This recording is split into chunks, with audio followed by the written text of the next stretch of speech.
This is Head Harvester Bill Arman from the West Coast. And Head Harvester Ed LaFlamme from the East Coast. Today's topic, creating a learning organization. Right. Ed, learn us a little. Well, before we do that, Bill, we better learn these folks where we are today. We're at Seaside Gardens. Isn't this beautiful? San Juan Capistrano, California. This is really a beautiful little nursery. It really, really is.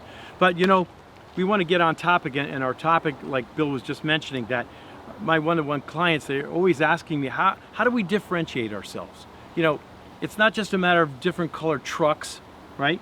Or different uniforms, you know, or different kind of stationery. It's got to be more than that.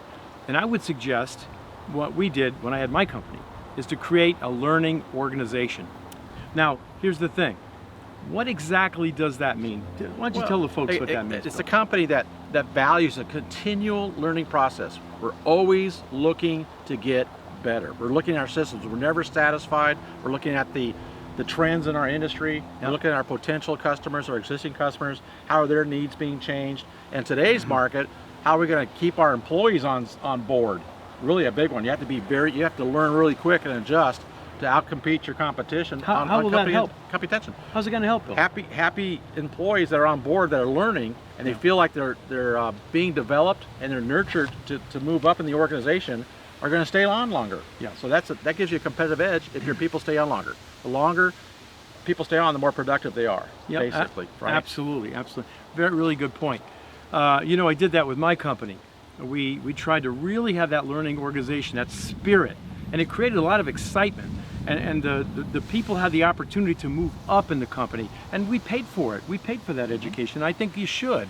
And they stayed with me. They didn't leave my company because of the culture and that excitement that they had. So I think it's really important that you think about doing that. One suggestion I could give you is when you do a performance evaluation, and some companies do, some companies don't. But as part of that, why don't you consider talking to your manager about what they're going to be working on in the next 6 months? You know, are they going to be getting a certification? Or what book are they going to be reading? What convention are they going to? You know, try to see what they could learn to enhance their career with your company. So there's a few suggestions. You know, too, Bill and I visit, dozens and dozens of companies. And very few companies have a library where they can actually learn about the business or learn about management or being a leader or any of these things, how to interview people.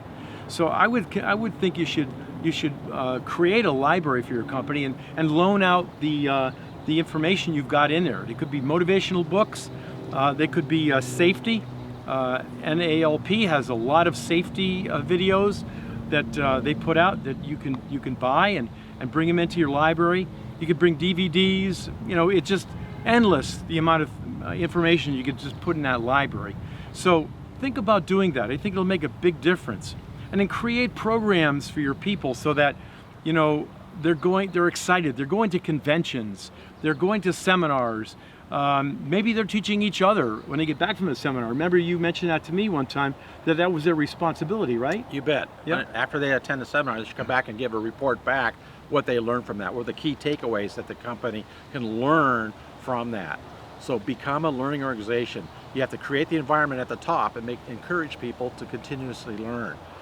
Get your managers educated. Get them educated. Listen, your customers will take notice. I can guarantee you that. When they know what's going on in the environment, maybe what's newsy, what's happening in their community, it makes a big difference all the way, right? It also creates loyalty with your staff, which is huge in today's market. For those of you that are listening to me right now, you know what I'm talking about. You H-2B people that aren't getting your people, it's going to be a real challenge for you guys this year. Okay, so adapting, changing, and innovating faster, you're going to be much more productive, you're going to be much more competitive. The companies that can move faster and adjust faster are going to win. Absolutely. This is Head Harvester Bill Arman from the West Coast. Head Harvester Ed LaFlamme from the East Coast. Now go out there and harvest your potential by becoming a learning organization.